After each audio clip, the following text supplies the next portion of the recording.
¿Te perdiste el combate sobre Agárralo como puedas contra su reboot? I don't believe it. ¿Viste que era demasiado largo y pasaste a otro? Pues, sinceramente, sargento, preferiría estar en mi casa con mi mujer y mis hijos. ¡Bien, lárguese! ¿Te interesa solo el apartado de curiosidades? Estás de suerte.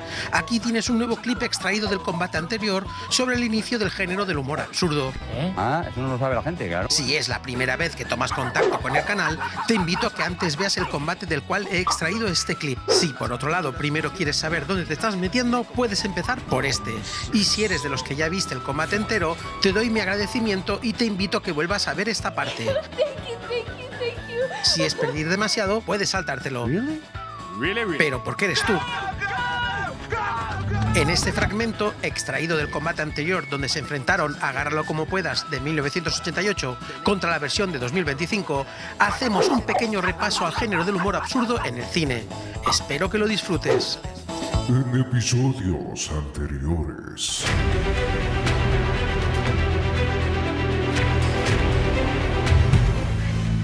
El origen del género del humor en el cine es tan antiguo como el propio medio, y dentro de él podemos separar, por conveniencia del combate de hoy, el humor absurdo o surrealista del resto. Su esencia está en romper las reglas de la lógica cotidiana. Las cosas no suceden como deberían, los personajes actúan sin motivo claro y las situaciones carecen de sentido, pero precisamente por eso resultan cómicas. En lugar de burlarse de algo concreto, como hace la sátira o la parodia, el humor absurdo juega con el sinsentido mismo. Puede surgir de un diálogo incoherente. Ánimo, Ed. Esto no es un adiós. Solo es un hasta nunca. Una situación imposible. ¡Una granada! Una exageración ridícula. La dirección que teníamos de Monique de Carlo estaba en el barrio de la ciudad conocido como Pequeña Italia.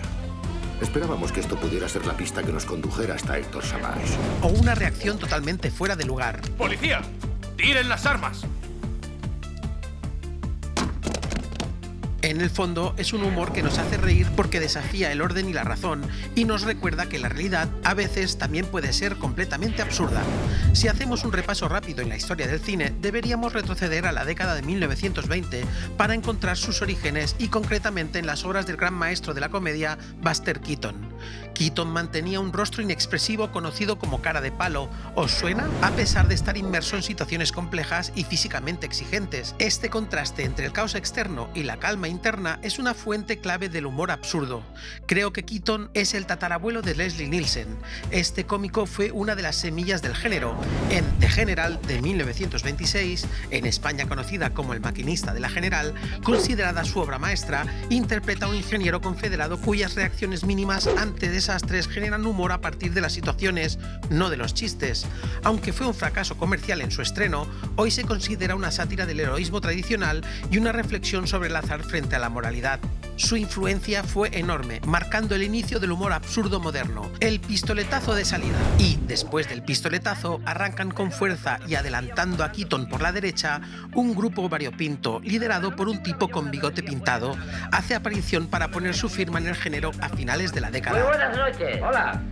¿Qué es lo que ha pasado, amigo? Una pequeña discusión. Él sacó un cuchillo y yo le pego un tiro. ¿Me permite que yo también...? Sí, cómo no, hay sitio de sobra. Camarero, 2 cervezas.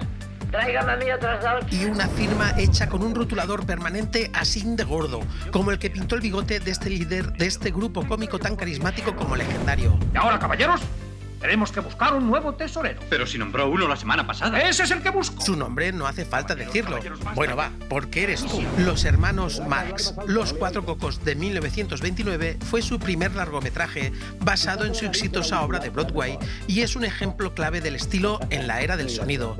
Pero es en 1933 donde este grupo estampa esa firma indeleble. Duck Soup, o Sopa de Ganso como se la conoció en España, es la obra cumbre de los hermanos Marx y una pieza fundamental del cine del humor absurdo. ¿Diga? No está. Muy bien, se lo diré. Adiós. Era para ti. Lamento no estar. Groucho, Harpo, Chico y Cepo rompen con toda estructura narrativa tradicional. Carece de una trama lineal y se compone de una serie de secuencias cómicas independientes que funcionan como ataques directos a la lógica, la política y las convenciones sociales. A través de una sátira feroz contra la guerra y el poder, los Marx utilizan el caos, los juegos de palabras, el ritmo frenético y la ruptura constante de las normas racionales para crear un asalto todo lo que tiene sentido. Escenas icónicas como el del espejo roto o la rutina de los sombreros muestran su maestría en el humor físico y verbal, combinando improvisación y absurdo puro. Aunque su estreno fue también un fracaso comercial, se ve que el humor absurdo no gustaba demasiado en esas épocas, con el tiempo su reputación creció enormemente. Hoy está considerada una obra maestra del cine cómico y una sátira política atemporal. Pero es que además le siguieron otras obras excepcionales como Una noche en la ópera, que marcó el inicio de su trabajo con la Metro-Goldwyn-Mayer y es famosa por su icónica escena del camarote o la negociación del contrato. Oiga, ¿por qué hemos de pelearnos por una tontería como esta? ¿La cortamos? Sí, es demasiado largo. ¿Qué es lo que nos queda ahora? Más de medio metro todavía. O Un día en las carreras, otra comedia muy popular, conocida por su ritmo y el humor clásico del grupo. Los hermanos Marx son el primer gran referente de este género. Ojo, os lo dice alguien que tiene toda su filmografía en DVD. Sí, ese aparato que sucedió al VHS. Maya, no sé por qué me esfuerzo. Si no saben lo que es un DVD, menos un VHS. Avanzamos 30 años mal contados y el humor absurdo evolucionó hacia una forma más madura y compleja al fusionarse con el surrealismo y la crítica social. Cineastas como Luis Buñuel o Stanley Kubrick usaron la irracionalidad no solo para provocar risa, sino para desnudar las hipocresías sociales, las obsesiones humanas y las estructuras absurdas del poder. En este contexto, Buñuel fue una figura central. Su película El ángel exterminador, de 1962, es un ejemplo emblemático. Un grupo de aristócratas queda inexplicablemente atrapado en un salón después de una cena, incapaz de salir. A las 9 de la noche habían regresado al cuartel sin que un solo hombre hubiera entrado en la casa. Pero, ¿intentaron entrar, mi comandante? No. Eso es lo grave del caso. Lo que comienza como una situación trivial se transforma en una sátira feroz sobre la clase alta, la incomunicación y la pérdida de racionalidad. La premisa, sencilla pero inquietante, sirve a Buñuel para retratar la alineación humana y las ataduras invisibles que controlan la vida social.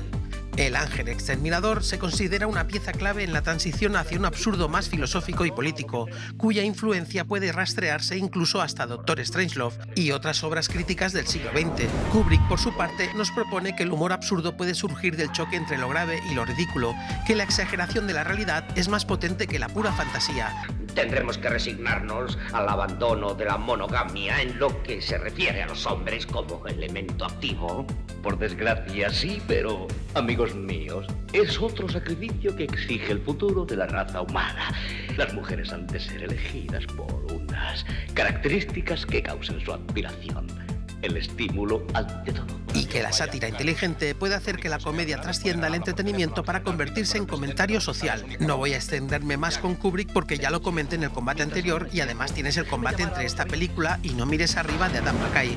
Así que en cuanto acabes de ver este, tienes otros platos que disfrutar. Solo comentar que es una de las grandes en la historia del cine y de las mejores en el género del humor absurdo. Nos acercamos a los 70 y mientras el mundo vibraba con los Beatles y el Flower Power, la televisión británica era un poco menos divertida, hasta que la BBC estrenó un programa con un título tan raro como su contenido, Monty Python's Flying Circus. El público no entendía nada, pero se reía igual, porque aquello no era un show de sketch normal, era una bomba surrealista que nos podía proponer desde un tour ciclista con los pintores más famosos de la historia hasta unos mafiosos extorsionando al ejército británico. Y animaciones de collage imposibles firmadas por un tal Terry Gilliam, el único estadounidense del grupo que no solo adelanta por la derecha a los hermanos Marx, sino que lo hacía por arriba, por abajo, por el centro, por todos lados. El escuadrón Python estaba formado por 6 genios muy distintos. Juntos crearon un humor tan libre que incluso los finales de los sketches desaparecían, literalmente. Un policía entraba en la escena y decía, se acabó este sketch, y pasaban a otra cosa.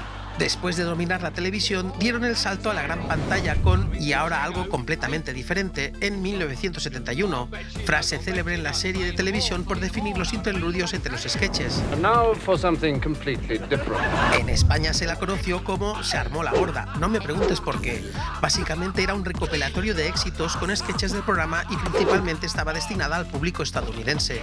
Pero su verdadera explosión llegaría en 1975 con Monty Python's and the Holy Grail, Los Caballeros de la Mesa Cuadrada y sus locos seguidores en España. Una parodia medieval filmada con tanto ingenio como pobreza. No había presupuesto para caballos, así que los actores fingían montarlos golpeando cocos. Y el resultado fue épico. Una sucesión de gags y escenas memorables tanto en lo visual como en sus diálogos. Ahora apartaos, digno adversario. No es más que un arañazo. ¿Qué decís? ¿Os he cortado un brazo? No, no es cierto. ¿Entonces eso qué es? Heridas más graves he sufrido. Me cuesta mucho decirlo, ya que todo lo que hacen los Python es oro puro, pero para mí es la mejor de su trilogía cinematográfica. Oiga. Luego llegó quizás su obra más popular, Life of Brian, o La vida de Brian, como se conoció en España en 1979, una sátira sobre un hombre confundido con el Mesías que hizo enfadar a medio planeta y morir de risa al otro medio. De nuevo, su puesta en escena ensalza lo absurdo llevado al terreno de la religión con una maestría que es leyenda a día de hoy. ¿Sabes la pena que impone la ley romana al que da refugio? No, la crucifixión. Modesto, ¿eh? Podría ser peor. Fue censurada en varios países, pero hoy está considerada una de las mejores comedias de la historia. Por último, The Meaning of Life, El sentido de la vida en España, en 1983. Cerró la trilogía Python con una especie de antología sobre la existencia, el sexo, la muerte y peces cantando. Porque sí, esta trilogía, junto con su serie original de la BBC, es de visionado obligado para todo aquel que quiera dedicarse a la comedia. Con el tiempo, los Monty Python se separaron, unos siguieron en la comedia, otros desafortunadamente murieron muy pronto, y Gillian sigue en la palestra del cine con obras que trascienden al entendimiento y que solo el tiempo le da la razón como director y guionista fuera de serie. Sin ellos no existirían Los Simpsons, South Park, The Office, Family Guy ni El Combatiente de hoy. Seamos sinceros, sin su legado no existiría la comedia moderna. Monty Python no solo reinventó la comedia, la desarmó, la volvió absurda y la reconstruyó a carcajadas. 6 tipos que probaron que el mejor chiste es el que no necesita tener sentido. Te lo dice alguien que tiene toda su filmografía y la serie original en DVD. En España tenemos un par de ejemplos de estas influencias entre los hermanos Marx y Monty Python. El más temprano fue un dúo humorístico español formado por Luis Sánchez Pollack y José Luis Coll. El grupo se dio a conocer como Tipicoll y fueron una de las parejas cómicas más queridas y emblemáticas de España durante las décadas de 1960 y 70. Aunque Tipicoll fueron sobre todo figuras de televisión y teatro, también aparecieron en varias películas españolas, tanto juntos como separados, entre los años 60 y 80, casi siempre en clave de comedia ligera o sátira del momento, aunque nunca protagonizaron una película Tipicoll al estilo de los dúos clásicos del cine como Abbott y Costello o Martes y 13 más tarde en España. Su territorio natural fue la televisión. Tipicoll fueron, en esencia, los maestros del absurdo español, 2 caballeros del humor que demostraron que la elegancia y la locura podían ir de la mano. Un humor tan inocente como inteligente, tan surrealista como entrañable, que sigue siendo recordado con una sonrisa por quienes los vieron y redescubierto por quienes aman el humor sin lógica pero con inteligencia. Nos vamos a Estados Unidos para ver una variante del humor satírico y absurdo. En 1974, Mel Brooks, junto con Richard Pryor, escriben Sillas de montar calientes, título original Blazing Saddles, una comedia estadounidense dirigida por el propio Brooks, considerada una de las sátiras más irreverentes, inteligentes y divertidas de la historia del cine. Es una parodia del género western, pero al mismo tiempo una crítica feroz al racismo, los clichés de Hollywood y la censura. Brooks inicia con estas Sillas de montar calientes una colección de películas de humor absurdo que lo definieron como el Steven Spielberg de la comedia. Bueno, esta definición la hago yo, creo que es bastante acertada. Películas como El jovencito Frankenstein, obra la cual considero la mejor de toda su filmografía. Manténganse cerca de las velas. La escalera puede ser traicionera. La loca historia del mundo. Tú tómala a la izquierda y yo tomaré la a la derecha. ¿No sabes cuál es tú a la izquierda y tú a la derecha? Lo siento, señor, me suspendieron en alas. ¿Te suspendieron en alas? Pues a la mierda todos, ¡vamos! Las locas aventuras de Robin Hood. ¿Y por qué va a seguiros el pueblo? Porque yo soy más guapo que los otros Robin Hoods. Drácula, un muerto muy contento y feliz, quizás la más floja de sus comedias, conteniendo a Leslie Nielsen como protagonista. ¡La madre que los parió! O La loca historia de las galaxias. ¿Qué demonios estoy mirando? ¿Cuándo ha pasado eso en la película? Ahora. Está mirando a la hora, señor. Todo lo que sucede ahora está sucediendo ahora. ¿Qué ha pasado con el antes? Ya ha pasado. ¿Cuándo? Justo ahora. Ahora estamos en ahora. Vuelva ahora al antes. ¿Cuándo? Ahora. ¿Ahora? Ahora. No puedo. ¿Por qué? Lo hemos pasado. ¿Cuándo? Justo ahora. ¿Y cuándo será ahora el antes? Pronto. De la cual hay prevista una secuela para 2026, hacen de Mel Brooks uno de los grandes nombres del género y digno de ser mencionado en cualquier conversación sobre humor que se precie. 5 años después de que Brooks parodiara el cine western clásico, se cuela otra parodia del mismo género, no tan conocida, pero igualmente sorprendente, más que nada por sus actores. Cactus Jack nos cuenta cómo Cactus Jack Slade, interpretado por Kirk Douglas, un torpe y exagerado forajido, es contratado para asaltar a una joven y su acompañante, el ingenuo cowboy guapo forastero, interpretado por Arnold Schwarzenegger en uno de sus primeros papeles cómicos. Entonces debe ser estupenda. Con decir estupenda está dicho todo, señorita. Digo estupenda Jones, la hija de Parody. Ajá. Yo soy amigo de su padre. Me dijo que viniera a buscarla. Soy guapo forastero. Y que lo digas. El resultado es una sucesión de gags visuales, trampas que fallan, persecuciones absurdas y situaciones que podrían pertenecer perfectamente a un episodio del Coyote y el Correcaminos, pero con actores reales.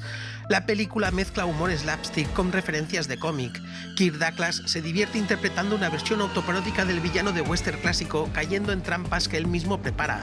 Fue uno de los primeros papeles cómicos de Schwarzenegger antes de ser famoso como Conan o Terminator. Su personaje es una caricatura del héroe bueno, inocente y casi ridículamente perfecto. ¿Tienes novia? ¿Alguna vez la has tenido? Nunca, señorita estupenda.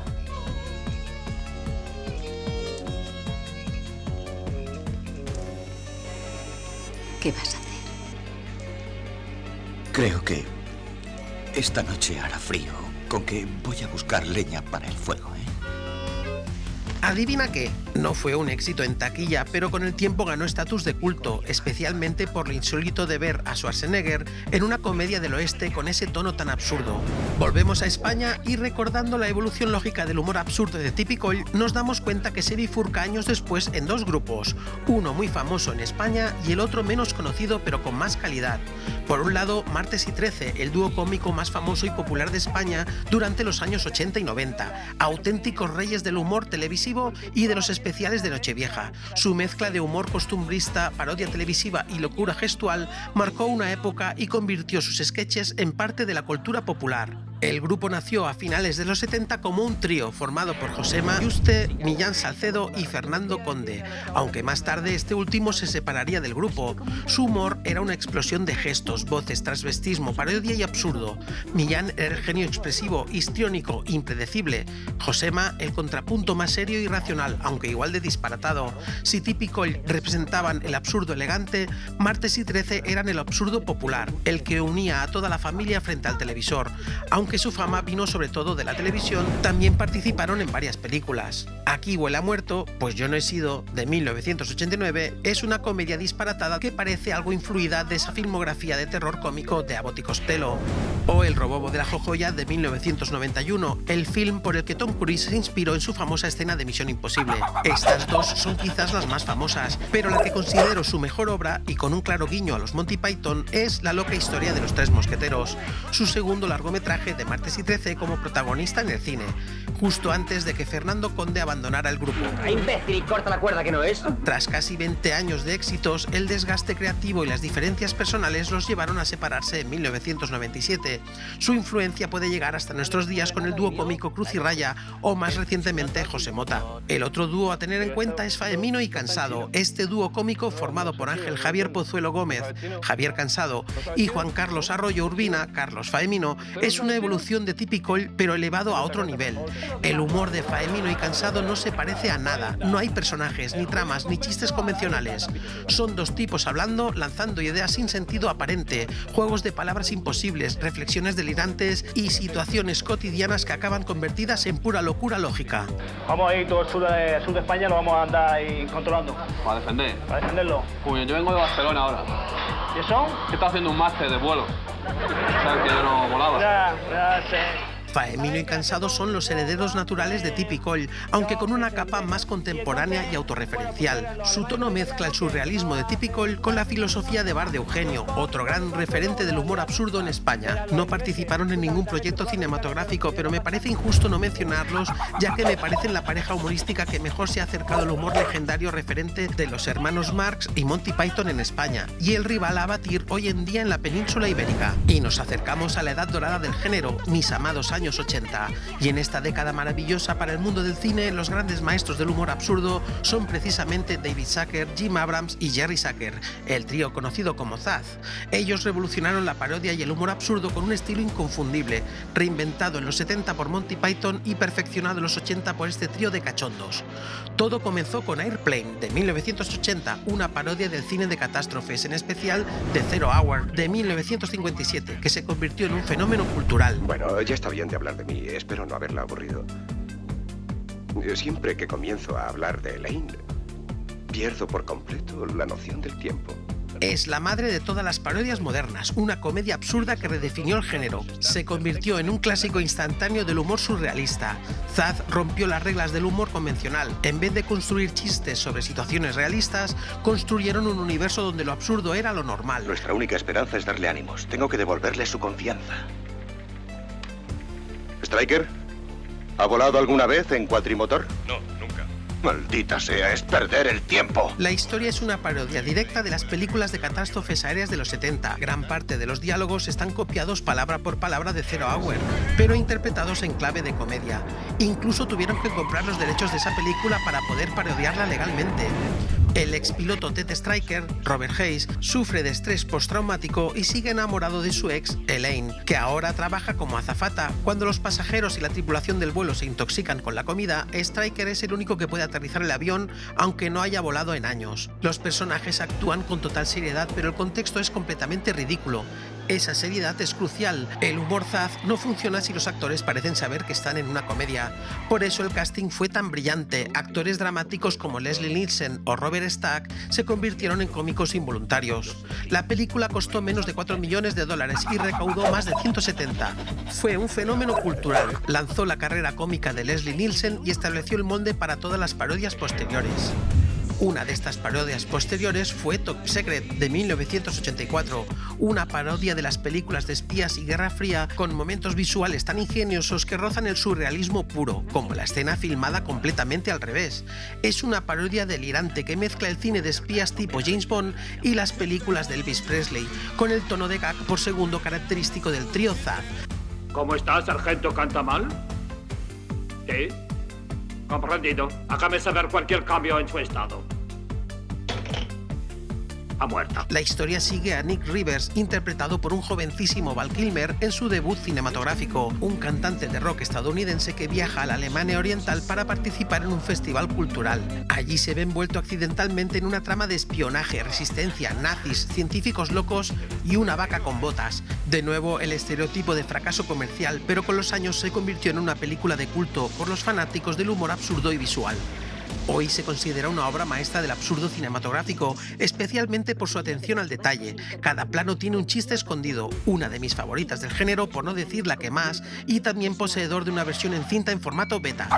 Sí, ya lo sé. Si no saben qué es un VHS, menos un beta. 4 años más tarde se estrena la primera entrega de una saga memorable y el ganador del combate de hoy. El título en España siempre fue un chiste en sí mismo. Agárralo como puedas. No tiene nada que ver con el original de The Naked Gun, pero sí que era una referencia a Aterriza como puedas, que era el gran éxito del humor absurdo reciente y supongo que se quiso sacar relación y rendimiento en su momento. No voy a extenderme demasiado porque ya se ha dicho todo en el combate, solo recordar que la original nació como derivado de la serie Police Squad, cancelada tras 6 episodios, pero que se convirtió en culto. En esta serie de televisión hay las bases que llevaron al éxito a la saga cinematográfica y consolidación del género del humor absurdo. Considero también, y como ya he dicho antes, que sus secuelas están a la altura de la original. Si bien es cierto que la primera fue la sorpresa, considero que sus secuelas cierran una trilogía perfecta. Verán, lo importante en los problemas de parejas es aclarar bien las cosas y no enredarse en acusaciones mutuas.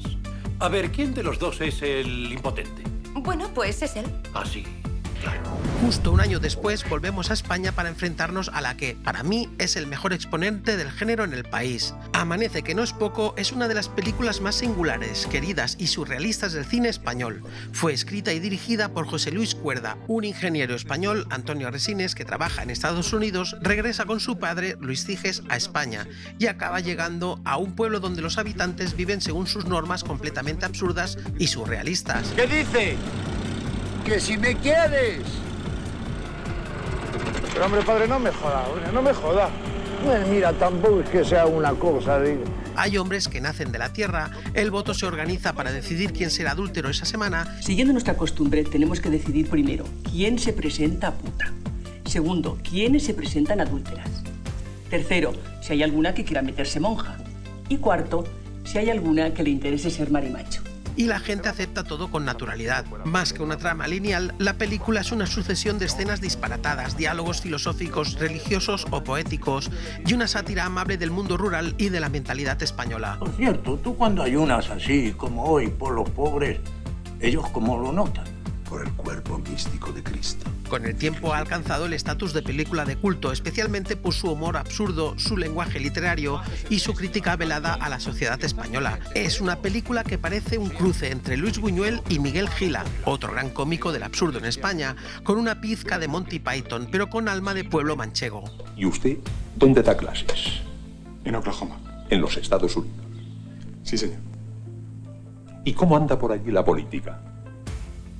Revueltilla, ¿eh? Es una obra que nombro entre las primeras en cuanto a ejemplo del humor absurdo y una de las mejores comedias del cine español. En 2018 se filmó su secuela tardía llamada Tiempo Después. Quizás no llega al nivel de la original, pero continúa con su esencia de humor sin sentido. En los 90 empieza a consolidarse el género como rentable y se estrenan diversos ejemplos. En 1991 se estrena Hot Shots, una comedia absurda dirigida por Jim Abrams, uno de los Zaz. Es una parodia descarada de películas militares y de acción, principalmente de Top Gun, aunque también se burla de otras cintas exitosas del momento. La protagoniza Charlie Sheen como Topper Harley, un piloto de combate atormentado por el pasado de su padre, una parodia directa del trauma de Maverick. Lo acompañan Cary Elwes, Valeria Golino, Joey Bridges y John Cryer, todos en roles caricaturescos y cargados de humor físico, juegos de palabras y gags visuales.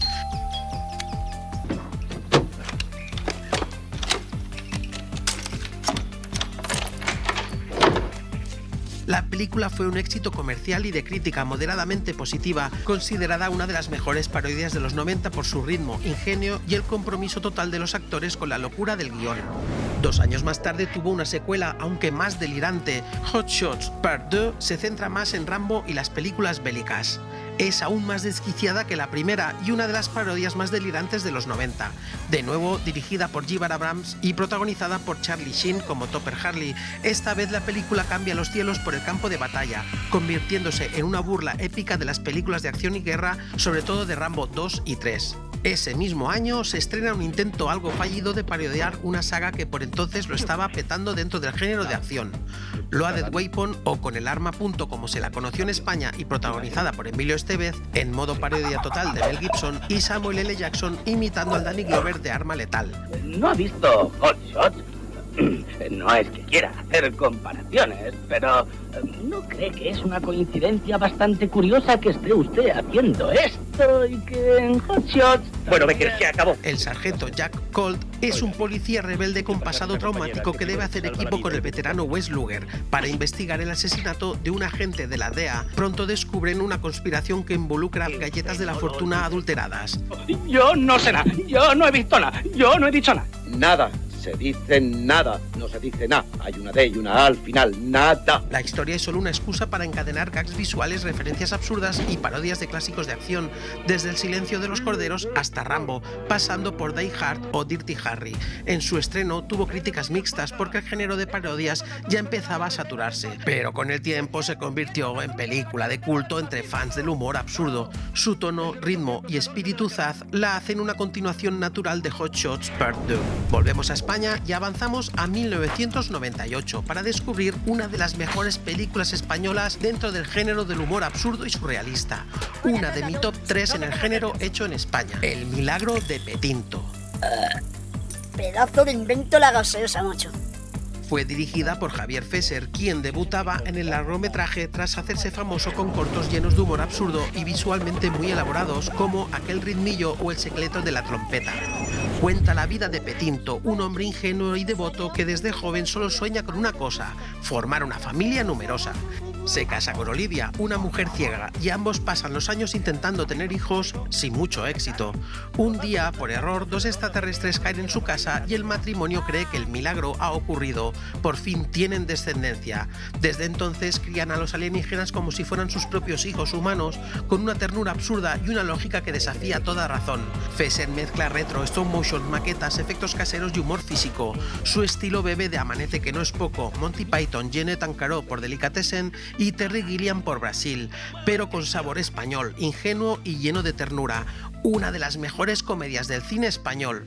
Punto. ¿Vamos a tomar tierra? ¿Tierra? Se va usted a hartar. Iniciamos el nuevo milenio y se estrena la primera entrega de la saga de humor absurdo más larga hasta el momento. Scary Movie, del 2000, es la parodia que revitalizó el género del humor absurdo, llevándolo a una nueva generación. Escrita y protagonizada por los hermanos Wayans, quienes mezclaron el espíritu de Airplane y Hot Shots con el cine de terror adolescente tipo Scream y Sé lo que hicisteis el último verano. ¿Así tengo aspecto gay? No, hombre.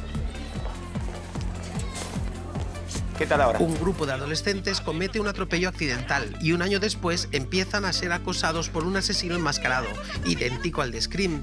La historia sigue todos los clichés del slasher noventero: fiestas, sustos falsos, policías torpes y estudiantes absurdos, solo que aquí todo está llevado al extremo del ridículo. Scary Movie fue un bombazo en taquilla, costó unos 19 millones de dólares y recaudó más de 278 en todo el mundo. Es por ello que cuenta con 4 secuelas y una 6ª entrega que se anunció su rodaje para este año. Revitalizó el género de parodia, dando pie a un aluvión de imitaciones: Not Another Teen Movie, Epic Movie, Date Movie, todo lo que acababa en movie, aunque pocas con la misma chispa.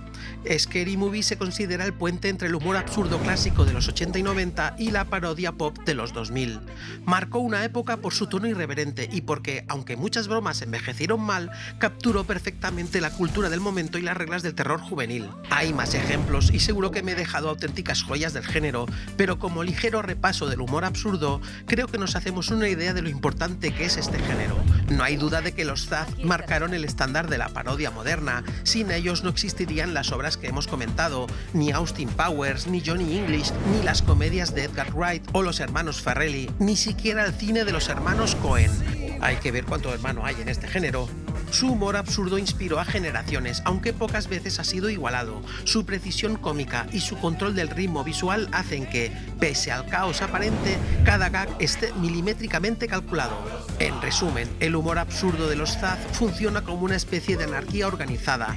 Destruyen la lógica cinematográfica desde dentro, con tanto rigor que el resultado parece improvisado. Su secreto es que tratan lo absurdo con absoluta seriedad, y eso lo hace todavía más divertido.